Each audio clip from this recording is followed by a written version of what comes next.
বন্ধুরা, আজ আমি আমার বয়ফ্রেন্ড যশের প্রোফাইল দেখছিলাম। ওয়াও যশ, তোমার প্রোফাইল তো খুব সুন্দর। কত ভালো ভালো পোস্ট করেছো তুমি। হ্যাঁ জানি। দেখো কত মেয়ে লাইক করেছে। হ্যাঁ আমি অনেক লাইক পাই। দেখো পায়েল নামের কোনো একটা মেয়ে কমেন্টও করেছে। আরে এই মেয়েটা, এ তো আমার এক্স গার্লফ্রেন্ড পায়েল।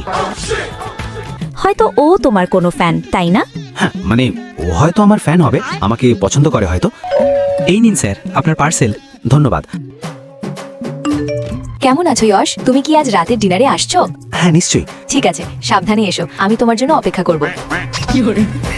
আমার কাছে যশের অ্যাকাউন্টের অ্যাক্সেস আছে, আমি ওর সব চ্যাট দেখতে পারি। ও কি আমার সাথে চিট করবে? দেখো এই পার্সেলের প্যাকেজিং কত সুন্দর।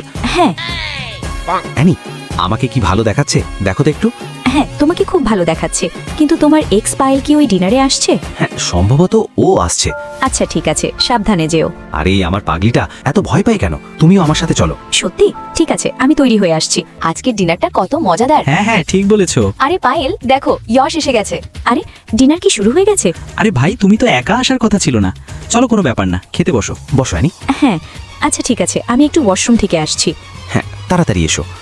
আরে এ কি, এরা দুজনে একসাথে কত কথা বলছে, একসাথে কত খুশি লাগছে ওদের। যশ, আমি বুঝে গেছি যে আমি তোমার যোগ্য নই। তুমি পায়েলের সাথে বেশি ভালো থাকতে পারবে, তাই আমি তোমার সাথে ব্রেকআপ করতে চাই।